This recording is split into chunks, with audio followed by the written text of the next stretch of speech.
রব্বুল আলামিন আমাদেরকে আশা এবং বসার তৌফিক দান করলেন। সকলেই মন খুলে কালিমাতুশ শুকুর আদায় করি আলহামদুলিল্লাহ। রবিউল আউয়াল মাস খুব গুরুত্বপূর্ণ মাস আমাদের মাঝে ছিল, যে মাসটায় রহমাতের নবী মুহাম্মদুর রাসূলুল্লাহ সাল্লাল্লাহু আলাইহি ওয়াসাল্লাম আজ থেকে ১৫০০ বছর আগে একটি অন্ধকার সমাজকে আলোকিত করার জন্য, একটি পাপিষ্ট সমাজকে সুন্দর করার জন্য, জাহান্নামী একটি পরিবেশকে জান্নাতি পরিবেশে রূপান্তরিত করার জন্য আজ থেকে ১৫০০ বছর আগে মক্কার নগরীতে হযরতে আব্দুল্লাহ এবং হযরতে মা আমিনার সেই ছোট্ট ঘরে নবীজি সাল্লাল্লাহু আলাইহি সাল্লামকে আল্লাহ আমাদের জন্য, সকলের জন্য, বিশ্ববাসীর জন্য, মহাবিশ্বের জন্য আল্লাহ রহমার স্বরূপ পাঠিয়েছিলেন বলি আলহামদুলিল্লাহ। এজন্য শুকরিয়া আদায় করি আবারও, যে দরখাস্ত ছাড়াই সেই মহামানব, সেই নবীজি সাল্লাল্লাহু আলাইহি সাল্লামের উম্মত আমরা হতে পারলাম বলি আলহামদুলিল্লাহ। আমরা কখনো দরখাস্ত করি নাই, দরখাস্ত করছি? আমরা দরখাস্ত করি নাই, বিনা দরখাস্তে বিনা চাওয়ায় আমরা সোনায় সোহাগা হয়েছি বলি আলহামদুলিল্লাহ। সোনায় সোহাগা কিভাবে হইলাম? এক তো আমরা স্বর্ণ, কারণ আমরা মানুষ, আমরা পৃথিবীর শাসন করি, আমরা সমস্ত মাখলুকাতের উপরে মাতুব্বরি করি। পৃথিবীর যত শক্তিশালী প্রাণী দেখি, হাতি দেখি, ঘোড়া দেখি, বাঘ দেখি, সিংহ দেখি, কিন্তু সবাইকে মানুষের বুদ্ধিতে মানুষ খাঁচায় আটকায় রাখে, ঠিক না? যত ভয়ঙ্কর প্রাণী আমরা দেখি, মানুষের বুদ্ধির কাছে সবাই হার মানে। শক্তিতে মানুষ কিন্তু শ্রেষ্ঠ না, বুদ্ধিতে মানুষ শ্রেষ্ঠ, বুদ্ধিতে মানুষ শ্রেষ্ঠ। শক্তির দিক থেকে একটা গরু মানুষের চেয়ে অনেক বেশি শক্তিশালী। একটা গরুর গায়ে ২-১০টা মানুষের শক্তি আছে, একটা শক্তিশালী গরুর গায়ে। একটা মহিষের গায়ে ১০-১৫ জন মানুষের শক্তি আছে। একটা ঘোড়ার গায়ে, একটা হাতির, এরকম বড় বড় যত প্রাণী আছে ২-৪-৫০ জন, ১০০ জন, ৫০০ জন মানুষের শক্তি একটা হাতির গায়ে আছে, শরীরে আছে, আছে না? কিন্তু সেই হাতিটাকে চালায় ছোট্ট একটা মানুষ, ১ মণ ১.৫ মণ ওজনের একটা মানুষ। হাতির পিঠের উপরে যখন ছোট্ট মানুষটা চড়ে, তখন একটা পাখির বাচ্চার মতো মনে হয়। কিন্তু বুদ্ধিতে সেই ছোট্ট মানুষটা হাতিটাকে চালায়, হাতিটাকে আটকায় রাখে, হাতিটাকে খাঁচায় বন্ধ করে। একটা সিংহকে, একটা বাঘকে, যার সামনে গেলে মানুষকে ছিঁড়ে ফিরে খেয়ে ফেলে, সেই বাঘটাকে মানুষ খাঁচায় বন্দি করে বুদ্ধিতে। সেই সিংহটাকে মানুষ খাঁচায় আবদ্ধ করে সুন্দর বুদ্ধির কারণে। আর এই বুদ্ধি মানুষ যে শ্রেষ্ঠ হবে, যে কোনো শ্রেষ্ঠ জিনিস, সুন্দর জিনিস বানাইতে সময় লাগে, সময় লাগে না? যেই জিনিস যত তাড়াতাড়ি হয় ওই জিনিস তাড়াতাড়ি ধ্বংস হয়, যেই জিনিস তাড়াতাড়ি গড়ে ওই জিনিস তাড়াতাড়ি নষ্ট হয়ে যায়। যেমন একটা মুরগির বাচ্চা আর মানুষের বাচ্চা। কবি বলেছেন, মুরগা কসবায় যাবে রু আয়াদ রুজিমি তলব, আদমি জাদা নাদারদ খবর আকলো মিতমিস। মুরগির বাচ্চা যখন ডিম থেকে বের হয়, ডিম থেকে বের হওয়ার সাথে সাথেই মুরগির বাচ্চা সে স্বয়ংসম্পূর্ণ। ১ দিনের ২ দিনের মুরগির বাচ্চা সে ডিম থেকে বের হয়ে টুকটুক করে খাবার তালাশ করে, খাবার খাওয়া শুরু করে। আর একটা মানুষ দুনিয়া আসার পরে ভূমিষ্ঠ হওয়ার সাথে সাথে তো দূরের কথা, মোটামুটি ২-৩ বছরেও সে নিজে নিজে খাবার খাওয়ার উপযুক্ত হয় না।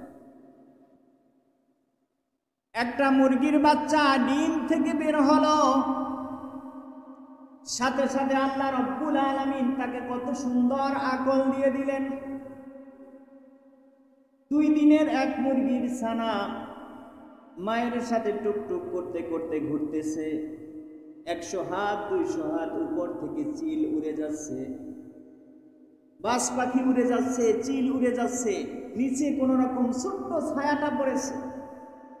মা একটা চিৎকার করেছে, বাচ্চাগুলো বুঝতে পেরেছে কোনো একটা অশুভ সংকেত আছে, কোনো একটা বিপদ আছে। মায়ের চিৎকারে ছোট্ট বাচ্চাটা, একদিনের বাচ্চাটা, সে বুঝতে পারছে আমার জন্য বিপদ আছে। দৌড়ে গিয়ে মায়ের পাখনার তলে আশ্রয় নেয়, দৌড়ে গিয়ে গাছের ডালের নিচে, পাতার নিচে, 1 দিনের 2 দিনের 3 দিনের ছোট্ট পাখির বাচ্চা, ছোট্ট মুরগির বাচ্চাটা আশ্রয় নেয়। এই ছোট্ট বাচ্চাটাকে এই বুদ্ধি কে দিল? আল্লাহ রাব্বুল আলামিন ভূমিষ্ঠ হওয়ার সাথে সাথে, ডিম থেকে বের হওয়ার সাথে সাথে ওকে আকল বুদ্ধি দিয়ে দিল। কারণ ওর স্থায়িত্ব হলো অল্প দিনের জন্য। কত? অল্প দিনের জন্য। 2 মাস পরে তো ওরে খেয়েই ফেলবে, 6 মাস পরে নাই হয়ে যাবে, 1 বছর পরে তো কথাই নাই। ডিম থেকে বের হওয়ার সাথে সাথে আল্লাহ তাকে খাবার খাওয়ার জন্য শক্তিশালী বানায় দেয়। শত্রুর হাত থেকে বাঁচার জন্য আবার বুঝতে পারে কোনটা শত্রু কোনটা শত্রু না। 100 হাত দূর থেকে চিল যাচ্ছে, কোন রকম ছায়া পড়ছে, দৌড় দিয়ে পালায় গেছে, বুঝতে পারছে এটা আমার শত্রু। কিন্তু 1 হাত পাশ দিয়েই যদি 3 মণ ওজনের একটা গরু হাইটা যায়, এই মুরগির বাচ্চাটা কি দৌড় দিবে? দৌড় দিবে না। কেন দিবে না? এ জানে এ আমার শত্রু না, এ আমার শত্রু না। এতটুক বাচ্চাটাই, 2 দিনের বাচ্চাটাই চিনে ফেলছে, বুঝে ফেলছে কে আমার শত্রু, কে আমার শত্রু না, কি আমার খাওয়া উচিত। ছোট্ট ছোট্ট মুরগির বাচ্চা, চাউলের সাথে আপনি পাথর মিশায়া দেন, মাটি মিশায়া দেন, দেখবেন টুকটুক করে ওই সব কিছু বাদ দিয়ে ওর যেটা খাওয়া উচিত সেটাই খাবে, অন্যগুলো রাইখা দিবে। ইটের কুচার মধ্যে আপনি এই বনের মধ্যে, মাটির মধ্যে খাবার বিছায়া দেন, খুঁজা খুঁজা ওর যেটা খাওয়া উচিত সে সেটাই খাবে, অন্যটা সে খাবে না। সাথে সাথে আল্লাহ বুঝ দিয়ে দিলেন। কিন্তু স্থায়িত্ব কতটুকু? 6 মাস পরে, 7 মাস পরে এতটুক সে হয় যে মানুষের চাইলেই তাকে ধরা যায় না, ধরতে গেলে একটু দৌড় দেয়, দৌড় দিয়ে দূরে চলে যায়, ধরতে কষ্ট হয়, কিন্তু মানুষ ঠিকই ওরে ধইরা কাবাব বানাইয়া খেয়ে ফেলে। কিন্তু মানুষকে আল্লাহ এত তাড়াতাড়ি আকল বুদ্ধি দেন নাই, কারণ এর স্থায়িত্ব এর চেয়ে একটু বেশি। মুরগির দৌড় হলো সর্বোচ্চ তরকারির পাতিলের মধ্যে, আর এই মানুষের দৌড় হবে আরশে মুআল্লা পর্যন্ত। সুবহানাল্লাহ। এই মানুষ গড়তে যত দেরি লাগবে, বড় হয়ে সে মেম্বার হবে, চেয়ারম্যান হবে, এমপি হবে, মন্ত্রী হবে, সে সারা বিশ্ব চালাবে, সে কাবার ইমাম হবে, সে নবী হবে, সে রাসূল হবে, সে আল্লাহর সাথে দিদারের জন্য 7 আসমান পাড়ি দিয়ে আল্লাহর আরশে মুআল্লায় যাবে। সুবহানাল্লাহ। এজন্য আল্লাহ রাব্বুল আলামিনের সৃষ্টি তো এমন, কুন ফায়াকুন। আল্লাহ যদি বলেন হইয়া যাও, হইয়া যায়। কিন্তু আল্লাহ রাব্বুল আলামিন দেখেন, দুনিয়া বানাইলেন আল্লাহ 6 দিনে। কয় দিনে? 6 দিনে। 6 দিন বলতে দুনিয়ার এই 6 দিন না, দুনিয়ার 1 দিন। এই যে মানে দুনিয়ার এই দিন আর আখেরাতের দিন কিন্তু এক না। আখেরাতের 1 দিন দুনিয়ার 1000 বছরের মতো। আখেরাতের 1 দিন দুনিয়ার 1000 বছরের মতো। তার মানে আল্লাহ 6 দিনে সৃষ্টি করেছেন দুনিয়ায়, সেটা দুনিয়ার এই দিনের হিসাবে 6000 দিনের মতো। সুবহানাল্লাহ। তো দুনিয়ার দিনের মতো 6000 দিনে আল্লাহ আরশ, কুরসি, লৌহ কলম, আসমান জমিন বানাইলেন। তার মানে অল্প সময় বানান নাই, অল্প সময় বানান নাই, দীর্ঘ সময় বানাইছেন। কারণ যেই জিনিস যত সময় নিয়ে তৈরি করা হয় জিনিসটা তত সুন্দর হয়। আসমান জমিন সব কিছু আল্লাহ সৃষ্টি করলেন 6 দিন, মানে 6000 বছর সময় ধরে আল্লাহ আসমান জমিন, চন্দ্র সূর্য, লৌহ কলম সৃষ্টি করলেন। আর শুধু এক আদমকে বানাইছেন আল্লাহ 40 দিনে। সুবহানাল্লাহ। কয় দিনে? এই 40 দিনও কিন্তু দুনিয়ার দিন না, আখিরাতের 40 দিন। তার মানে দুনিয়ার 40,000 বছর, দুনিয়ায় 40,000 বছর। আল্লাহ কোন বললেই আদম হয়ে যেত, কিন্তু হযরতে আদম আলাইহিস সালামকে আল্লাহ বানাইছেন 40,000 বছর বসে, যেটা আখিরাতের দিনের 40 দিন, দুনিয়ার জীবনের 40,000 বছর। এরপর চেহারাটা বানাইছেন নিজ হাতে। এত দীর্ঘ সময় বসে কেন বানাইছেন? কারণ এরা মুরগির বাচ্চা না, এটা গরু ছাগলের বাচ্চা না, এটা অন্য অন্য প্রাণী না। এদের দৌড় হবে আরশে মুআল্লা পর্যন্ত। সুবহানাল্লাহ।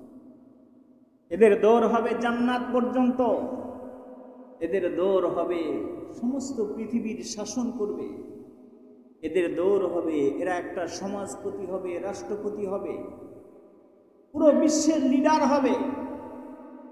এজন্য মানুষকে আল্লাহ সময় নিয়ে সুন্দরভাবে সৃষ্টি করেছে। এই জিনিস যত তাড়াতাড়ি বানানো হয় অত তাড়াতাড়ি শেষ হয়ে যায়। এজন্য পৃথিবীর সৌন্দর্যটা বড় চমৎকার যদি আমরা বুঝতে পারি, কিন্তু আমরা পৃথিবীর সৌন্দর্য নষ্ট করে ফেলেছি। শ্রেষ্ঠ মানুষ আমাদের চরিত্রে আমরা কুকুরের চেয়ে নিকৃষ্ট হয়ে গেছি। এজন্য কবি শেখ সাদী বলেন, সাগেরা লোকমায়ে হারগেজ ফরামুশ। একটা কুকুর কখনো তার মালিকের এক লোকমা খাবারের কথা ভোলে না। একটা কুকুর মালিকের এক লোকমা খাবারের কথা কখনো ভোলে না। কিন্তু কুকুরকে কিন্তু আমরা কখনো পোলাও, বিরিয়ানি এরকম প্লেট বইরা সুন্দর করে দেই এমন না। আমরা পোলাও খাই, বিরিয়ানি খাই, গোশত খাই, সেখান থেকে অবশিষ্ট অংশ যেটা খেতে না পারি সেটা আমরা এরকম দিয়া দিই, যে খা, বিলাইরে দেই, কুকুরের দেই। কিন্তু আমাদের প্রধান যেটা খাবার, সুন্দর খাবারটা কিন্তু প্লেটে তার কাছে দেই না। একটা কুকুর এই অবশিষ্ট অংশ খাবারটা খেয়ে, উৎকৃষ্ট খাবারটা খেয়ে, আমাদের ঝুটাটা খেয়ে, একটা কুকুর তার অবস্থা এমন, তার মুখে এক লোকমা খাবার দেওয়ার পরে তাকে যদি আপনি 10 বার আঘাত করেন, প্রতিদিন আপনার ঘরের পাশে এসে শুয়ে থাকে, চায়া থাকে মালিক আমাকে খাবার দিবে, কিন্তু আপনি আসতে বইতে তাকে লাথি দিচ্ছেন, দেখবেন কুকুরটা কিছু বলে না, লেজটা এরকম ভাবে নাড়ায়। সে বলে, মালিক আপনি আমাকে যতই মারেন, আপনি আমার মালিক, আপনি তো আমাকে খাবার দেন, আপনি আমাকে খাওয়ান, আপনি আমাকে খাবার দেন, আপনার নেমক হারামি তো আমি করতে পারি না। এজন্য কৃতজ্ঞতার দিক থেকে কুকুর সমস্ত প্রাণীকুলের উপরে। আর সৃষ্টির দিক থেকে আপনি যদি চিন্তা করেন, মানুষ সৃষ্টির সেরা আর কুকুর সৃষ্টির নিকৃষ্ট একটা প্রাণী। আদর্শের দিক থেকে, কৃতজ্ঞতার দিক থেকে কুকুরটা হয়ে গেল শ্রেষ্ঠ, মানুষ হয়ে গেল সবচেয়ে নিকৃষ্ট। মানুষের চরিত্র এমন, সারা জীবন আপনি তাকে পালবেন, সারা জীবন তাকে দিবেন, কোনো এক সময় একটু স্বার্থের ব্যাঘাত হলো, আজকের চাওয়াটা আর পাওয়াটা ঠিক হয় না, জীবনের সব শেষ। তুমি আমার জন্য কিছুই করো না, তুমি আমার জন্য কিছুই করো নাই। কি করছো তুমি? কিছুই করো নাই। ছোট ভাই বড় ভাইয়ের সমস্ত কৃতজ্ঞতা ভুলে যায়, ভাই ভাইয়ের সমস্ত সারা জীবন পালছে সবকিছু ভুলে যায় সামান্য কারণে। একজন বন্ধুর জীবনের সব কর্মগুলো,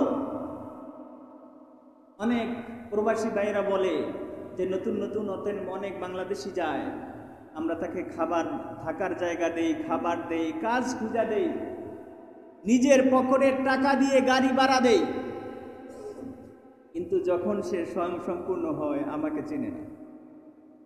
এই হলো মানুষ, এ হলো মানুষ। এজন্য এখন বর্তমানে বাঙালিরা বিদেশে যায় ছেঁচড়া খায় কেন?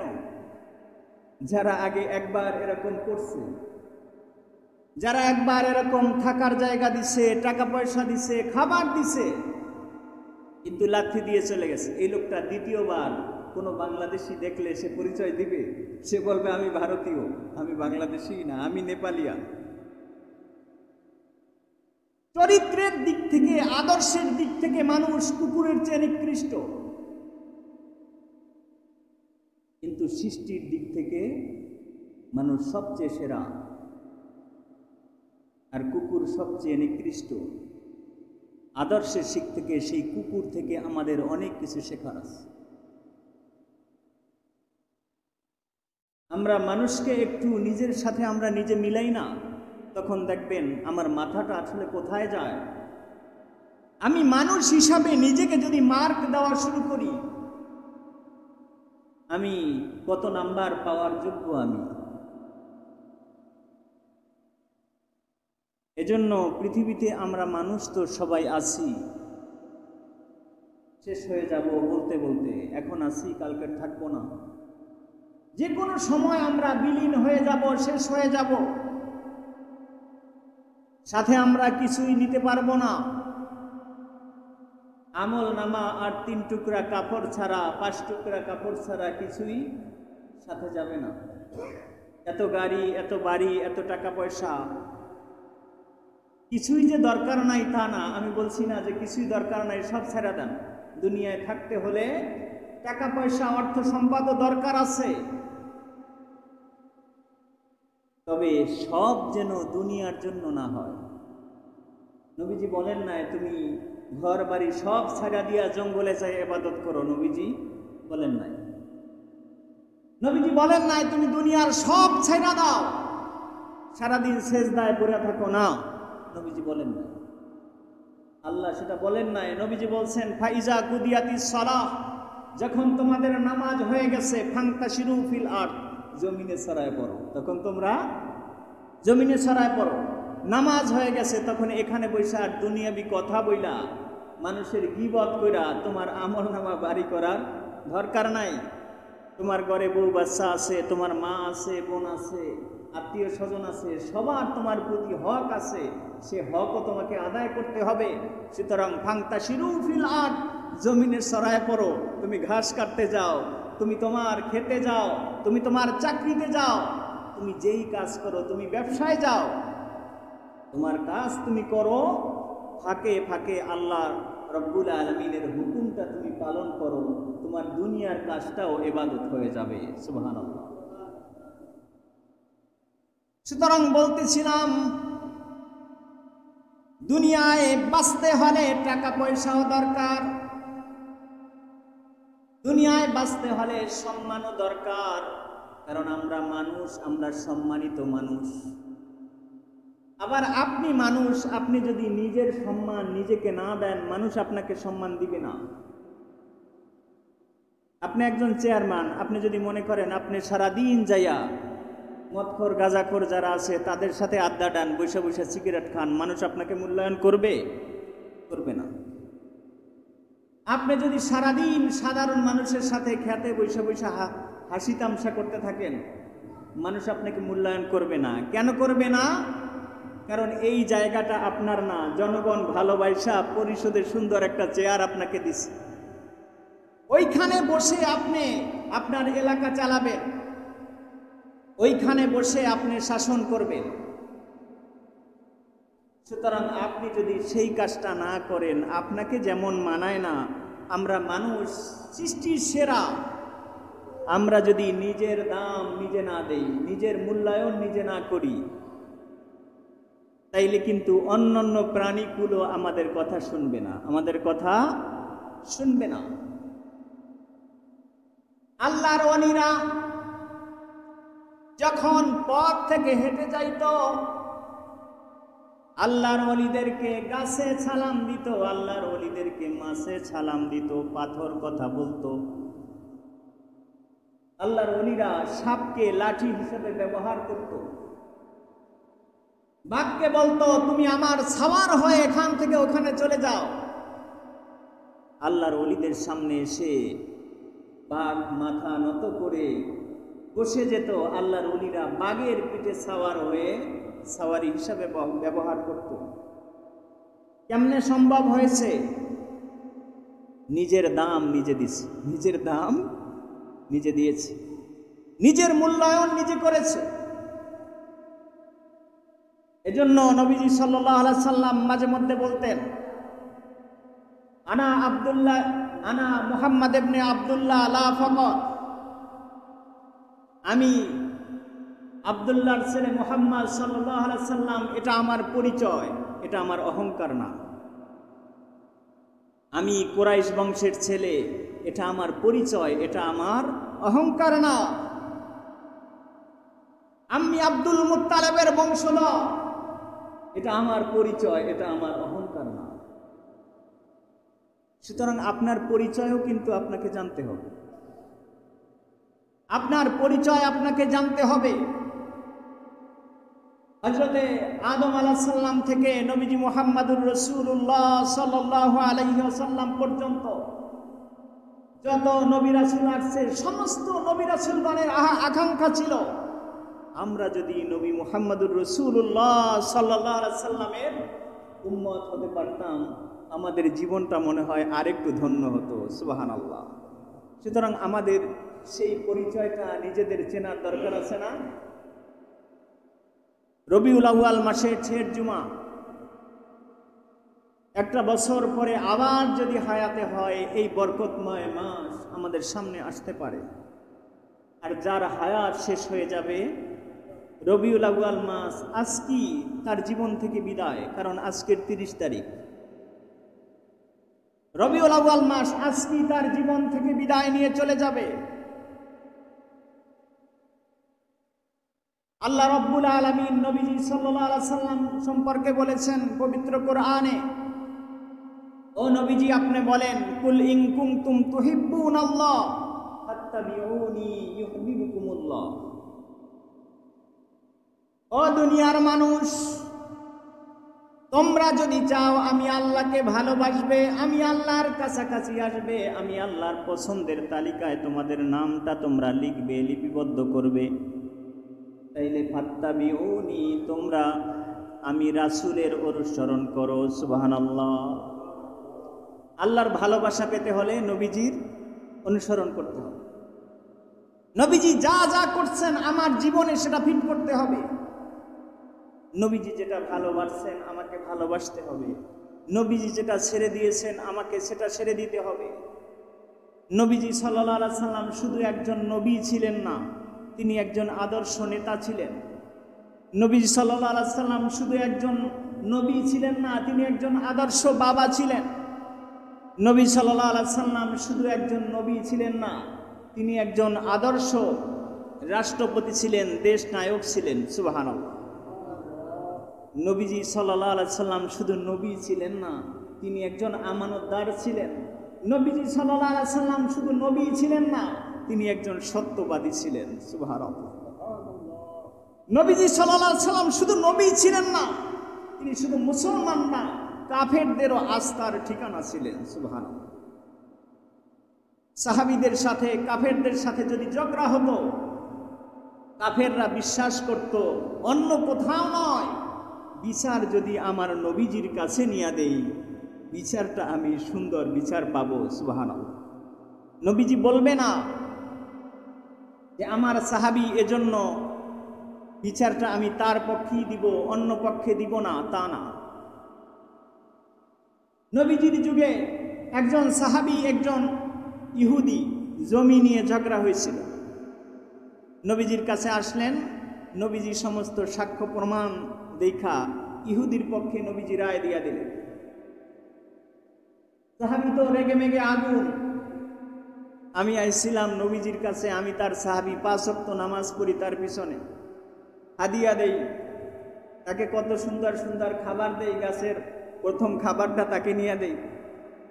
আজকের নবীজি আমার ফয়সালাটা আমার পক্ষে দিল না, নবীজির ফয়সালা আমি মানি না, আমি যাব ওমরের কাছে, হযরতে ওমরের কাছে। হযরত ওমর রাদিয়াল্লাহু তাআলা আনহুর কাছে বিচার নিয়ে গেলেন। ইহুদিকেও টাইনা টাইনা ধইরা নিয়ে গেলেন। সাহাবী বলতেছেন, ভাই ওমর, আমরা একত্রে চলি, একত্রে নামাজ পড়ি, একত্রে ব্যবসায় যাই, একত্রে হিজরাত করে মক্কা থেকে মদিনায় আসছি, আমাদের অনেক সম্পর্ক। আজকের আমি বিপদে পড়ছি, নবী আমার পক্ষে যায় নাই, নবী আমার পক্ষে যায় নাই। জমি জমা দিয়ে ঝগড়া হয়েছে, এই জমিটা আমি অনেক দিন ধরে বোক দখল করতেছি, খাচ্ছি, কিন্তু নবীজি আমার পক্ষে রায় দিল না, তার রায়টা আমি মানি না, আপনাকে আমি সালিশ মানি, আপনি ফয়সালা দেন। ওমর রাদিয়াল্লাহু তাআলা আনহুর তরবারিটা সবসময় কোমরের সাথে ঝুলানো থাকতো। ওমর রাদিয়াল্লাহু তাআলা আনহু এক টানে তরবারিটা বের করে এই সাহাবীর মাথাটা ধরে এক কোপে কল্লাটা আলাদা করে ফেলল। হযরত ওমর রাদিয়াল্লাহু তাআলা আনহু বলতেছি, নবীজির জীবদ্দশায়, নবীজির বেঁচে থাকতে, হায়াতে থাকতে যেই লোক নবীজির ফয়সালা মানে না, এ লোকটা মুসলমান হতে পারে না, এ লোকটা মুসলমান হতে পারে না, এ মুশরিক হয়ে গেছে, এ মুরতাদ হয়ে গেছে। আর মুরতাদে যে মুরতাদ হয়ে যায় তাকে কতল করা ওয়াজিব, তাকে কতল করা ওয়াজিব। আমি ওমরের বিচার হলো, নবীজির ফয়সালা যে মানে না, তার দুনিয়ার বেঁচে থাকার অধিকার নাই। সুতরাং বলতেছিলাম, নবীজি শুধু একজন নবী ছিলেন না, তিনি একজন আমানতদার ছিলেন। নবীজি ছিল নবী ছিলেন না, তিনি একজন শ্রেষ্ঠ বিচারক ছিলেন। নবীজি শুধু নবী ছিলেন না, বলতেছিলাম তিনি শুধু মুসলমান না, কাফেরদেরও আস্থার ঠিকানা ছিলেন। সুবহানাল্লাহ। এজন্য আল্লাহ রাব্বুল আলামিন বলেছেন, দুনিয়ার মানুষ, তোমরা যদি আমি আল্লাহর ভালোবাসা চাও, আমি আল্লাহর কাছাকাছি আসতে চাও, তোমরা যদি জান্নাত চাও, তোমরা যদি কিয়ামতের দিন নিজেকে আমার বান্দা হিসাবে ঘোষণা করতে চাও, তবে অনুসরণ করতে হবে নবীজির। কার? নবীজির। তোমরা সরাসরি আল্লাহর কাছে লাইন ক্লিয়ার পাবে না যখন মাঝখানে না মানবে শাহে মদিনা। তোমরা সরাসরি আল্লাহর কাছে লাইন ক্লিয়ার পাবে না যতক্ষণে মাঝখানে যোগ না হবে শাহে মদিনা। আপনি মোনাজাত করবেন, হাদিস শরীফে আসছে, মোনাজাতের আগে যদি নবীর প্রতি দুরূদ না থাকে, এই মোনাজাত আল্লাহ কবুল করেন না। নামাজের শেষে আমরা মোনাজাত করি, এর আগে কিন্তু দুরূদ হয়ে গেছে। কেমনে দুরূদ হয়ে গেছে? আমরা সালাম ফিরানের আগেই বৈঠকে বসে আমরা নবীজির প্রতি দুরূদ পড়ে ফেলেছি। আল্লাহুম্মা সাল্লি আলা মুহাম্মাদিন ওয়া আলা আলি মুহাম্মাদ কামা সাল্লাইতা আলা ইব্রাহিম ওয়া আলা আলি ইব্রাহিম ইন্নাকা হামিদুম মাজিদ। আল্লাহুম্মা বারিক আলা মুহাম্মাদিন ওয়া আলা আলি মুহাম্মাদ কামা বারাকতা আলা ইব্রাহিম ওয়া আলা আলি ইব্রাহিম ইন্নাকা হামিদুম মাজিদ। সুতরাং বলতেছিলাম, নবীজি তো এমন নবী যিনি শুধু মুসলমানদের নবী না, যিনি কোনো সাম্প্রদায়িক নবী না, যিনি শুধু একজন নবী না, তিনি একজন আদর্শ নেতা, তিনি একজন আদর্শ রাষ্ট্রনায়ক, তিনি একজন আদর্শ বিচারক, তিনি একজন আদর্শ বাবা, তিনি একজন আদর্শ স্বামী, তিনি একজন আদর্শ ইমাম, তিনি একজন আদর্শ রাহবার, তিনি একজন আদর্শ সত্যবাদী, তিনি একজন আদর্শ আমানতদার। তিনি প্রত্যেক জাতির জন্য, প্রত্যেকটা ধর্মের মানুষের জন্য আস্থার ঠিকানা। আমি বলছিলাম, কুরাইশদের মধ্যে যখন নবীজিকে মেরে ফেলবে, চতুর্দিক থেকে সবাই লাঠি ছোটা নিয়ে আসছে, আজকেরই নবীজিকে হত্যা করব। সেই সময়ও কাফেররা রাত্রের আধারে আমার নবীজির কাছে আমানতের মাল রেখেছে। সুবহানাল্লাহ। কাফেররা মক্কা থেকে বাহির দেশে সফরের জন্য যায়, ব্যবসার জন্য যায়, চিন্তা করে আমার কাছে 1 লক্ষ টাকা আছে, আমি যদি আমার নেতা আবু জেহেলের কাছে রাইখা যাই তাইলে ও টাকা শুদ্ধ সব মেরে দেবে। আমাদের দেশের নেতারা তো এমন, মনে করেন আপনি ধনী মানুষ, একটা গরিব মানুষ ভ্যান চালাচ্ছে, কোথায় টাকা রাখবে? ভাঙাচুরা ঘর। আইসা বলতেছেন, ভাই আপনার তো সুন্দর ঘর, সুন্দর আলমারি আছে, আমি এই ভ্যান চালাই 1 লক্ষ টাকা জমাইছি, আপনি রাইখা দেন, যখন লাগবে আমি নিয়া আপনার থেকে ভাঙবো। কিন্তু আমাদের দেশের নেতাদের অবস্থা হলো, ওই যে রাইখা দিছে ওখানেই শেষ। এই লোকটা টাকা, অধিকাংশ মানুষই এই আমানত ঠিক রাখতে পারে না, খেয়ানত করে ফেলে। কাফেররাও মনে করত আমাদের নেতা আবু জেহেল, আবু লাহাব, উতবা, সাইবা, মুগীরা এমন নেতা, ব্যবসায় যাব, টাকা পয়সা স্বর্ণ অলংকার যদি এদের কাছে রাইখা যায়, আইসা দেখবো সবকিছু গায়েব করে ফেলছে। যখন চাইতে যাব এমন ধমক দিবে, তার সামনে দাঁড়াতে পারো না। সুতরাং আমরা দিনের বেলায় যতই গালি দেই না কেন, প্রকৃতপক্ষে আমানতদার হলো মুহাম্মদ সাল্লাল্লাহু আলাইহি সাল্লাম। রাতের আধারে গাঠি নিয়ে, স্বর্ণ অলংকার নিয়ে নবীজি মুহাম্মদ সাল্লাল্লাহু আলাইহি সাল্লামের জীর্ণ কুঠিরে এসে বলতো, মুহাম্মদ তুমি পারবে আমার এই টাকাটা, আমার এই পয়সাটা, আমার এই স্বর্ণটা আমানত রাখতে? আমি যখন ব্যবসা থেকে আসব তখন তুমি আমার আমানতটা বুঝাইয়া দিবে। সুবহানাল্লাহ। সুতরাং এই হলো মুসলমানদের চরিত্র, এই হলো মুসলমানদের আদর্শ, এই হলো নবীজি মুহাম্মদুর রাসূলুল্লাহ সাল্লাল্লাহু আলাইহি সাল্লামের চরিত্র। আজকের রবিউল আউয়াল মাসের শেষ দিন, রবিউল আউয়াল বিদায় নিয়ে চলে যাচ্ছে। সুতরাং নবীজির আগমনের মাসে বার্তা হলো এটাই, আমি যেখানেই থাকি না কেন, আমি একজন নেতা, আমার নেতা হলো নবীজি মুহাম্মদুর রাসূলুল্লাহ সাল্লাল্লাহু আলাইহি সাল্লাম। তার পরামর্শে আমি একজন দুনিয়াবী নেতা, আমি চলবো নবীজির আদর্শে। আমি একজন বাবা, নবীজিও বাবা ছিলেন, তার মতো আমি চলবো। আমি একজন স্বামী, নবীজিও স্বামী ছিলেন, স্ত্রীর প্রতি কিভাবে হক আদায় করতে হয় নবীজির চরিত্র অনুযায়ী, আদর্শ অনুযায়ী আমি চলবো। আমি একজন রাষ্ট্রপতি, রাষ্ট্রনায়ক, নবীজিও দেশ চালাইছেন রাষ্ট্রনায়ক, তিনি কিভাবে দেশ চালাইছেন আমি সেভাবে চালাবো। আমি একজন সমাজপতি, আমার কাছে মানুষ আমানতের মাল রাখে, আমানতের মালের যেন খেয়ানত না হয় সেদিকে আমি লক্ষ্য রাখব। সুতরাং নবীজির আগমনের মাসে আমরা যেন নবীজির সেই চরিত্রগুলো আমাদের মাঝে ফিট করতে পারি। আল্লাহ রাব্বুল আলামিন আমাদের সকলকে তৌফিক দান করুক। সকলে বলি আমিন। আমা তৌফিক ইল্লা বিল্লাহ। আসসালামু আলাইকুম ওয়া রাহমাতুল্লাহি ওয়া বারাকাতুহু।